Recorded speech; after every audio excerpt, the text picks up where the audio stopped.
All right, talking with Army veteran coach Craig Mulligan with Soldiers to Sidelines. So, Craig, you got an interesting story we were talking about before we started here. I do want to take us back and tell us what you did in the Army. Okay, so I served in the infantry in the Army. I was part of Sykes regulars out of Fort Lewis, and we deployed '06, '07 tour everywhere from Mosul to Baghdad, Taji area, and then down to Bakuba towards the end of '07. Um, I really feel it grew up fast. I think anybody that's deployed could probably apply that, especially, the young age I was right out of high school.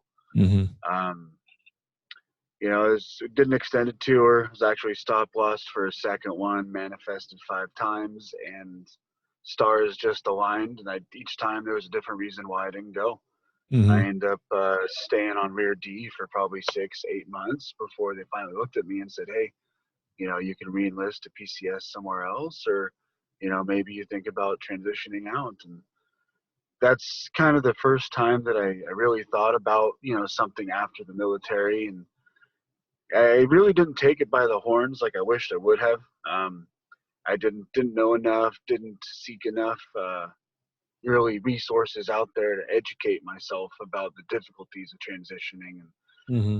so if I could rewind, and my advice to younger vets that may be getting out soon is to really, take your notes and then do your due diligence. You only get to transition once, if you're lucky, and make sure you get it right, because the rest of your life isn't going to wait.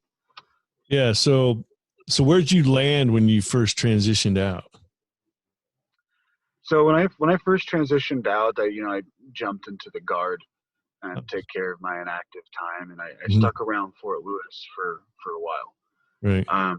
When I was deployed overseas, football was something that was really important to my sanity, my balance, Mm-hmm. and I knew that when I was able to and I had the time, I wanted to invest myself into that and just see what else was out there other than wearing the uniform for Mm-hmm. my country. Started out playing JUCO football. That led into me playing for another team called the Puyallup Kings, which was a semi-pro team, out in the Pierce County area. Huh. And those are interesting as they operate as nonprofits in their own right. And it kind of gave me a good look at what it meant to build the team from the ground up, and Mm-hmm. the mistakes and the successes that come with that. And I found that to be pretty educational. I appreciated my time there. Um, Yeah. wasn't good enough, got cut, and that's really how I got started coaching. Yeah. And what were some of the ways you broke into the coaching arena in the beginning? A lot of a lot of it was who you knew.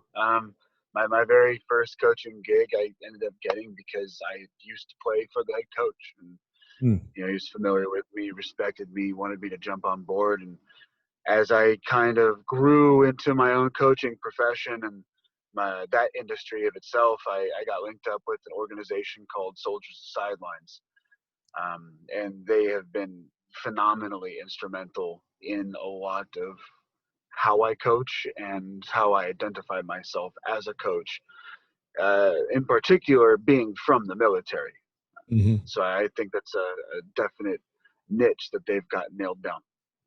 Yeah. And so what exactly, I mean, from the name Soldiers to Sidelines, probably pretty much spells it out. They're looking to get military guys into youth athletic coaching positions. So, what is it exactly they're doing and how are they going about it? So what they want to be able to do is take the soldier, take the young man that has been through the military, that has been developed professionally, culturally, with everything A to Z. And we talk about our Army values, the soldier's creed. He just has that culture in his bones. They want to take that young man and say, hey, how can you give this to the world? How can you bring the standard that you have learned to adhere to yourself? How do you inspire other people to want to take charge of their own lives in that way.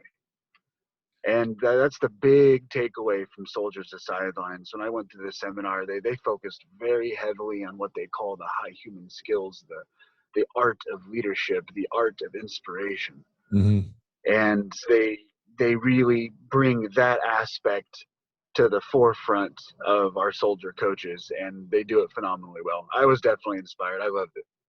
So it's a fairly robust organization where, if you mentioned getting into coaching initially was a lot about who you know, and a lot of guys getting out of the military, depending on where they're living when they get out of the military, if they're not in their hometown or if they don't go back to their hometown, they probably don't have any kind of a network in the coaching school youth athletic program. So they have to start with a network or start making connections and that kind of thing to get into coaching. So does Soldier Sidelines, do they assist with putting you into coaching positions, or are they mostly there to train you and transition you into the coaching field?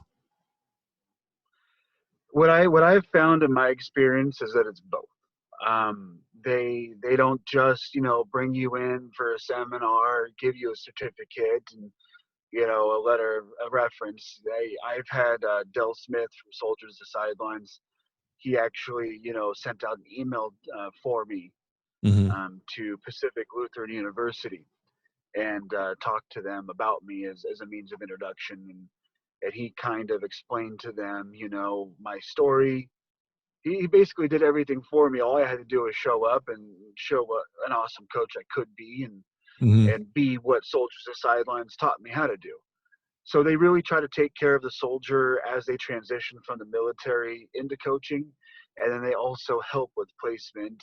They bring in a vast network. I think that our seminar that I was able to attend was actually held at the New York Jets training facility during their salute to service weekend when they were playing against the New York Jets. So Oh. I got to sit into the film room of the New York Jets, listen to their coaches.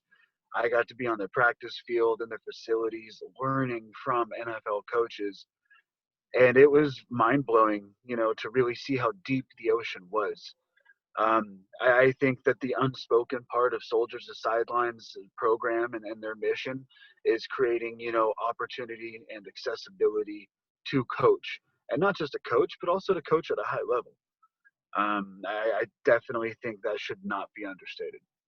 Yeah, I mean, it sounds like a great concept where how did you Soldiers to Sidelines necessarily didn't recruit you, but how did you run into them and hear about their program, and how are they reaching out to veterans that are interested in the coaching field to possibly get them to go through, I don't know if you call it a training program or an immersion training, and then being able to utilize their network to find initial coaching jobs? It's really hard for me to speak on their internal processes. I'm not in the room with the guys, but from my perspective, what I've been seeing them do is they've been bringing in some industry experts when it comes to marketing, strength training, professional development. They actually brought in a couple 2-3-star generals that I served under as part of their board, and they brought in a lot of chiefs with specialties to really kind of take this boat down the river for us, so to speak. And what I've seen them be able to do is really awesome. And not just my own story, but for the other veterans that I went to the seminar with. I know they have some big plans coming up. These seminars that I mentioned, the weekly seminars that they do, that's in place to kind of create more awareness and to fill a need that a lot of new coaches might have, and that's really just information, education, Mm-hmm. X's and O's, when it's applicable. But I feel like Harrison's really turned COVID into a positive as much as he could, and I feel like they're getting a lot of good marketing right now with their seminars alone, and I'm really excited to see what they're going to do for it in the future. Yeah. All right, well, hold that thought. We're going to be right back. Take a quick break.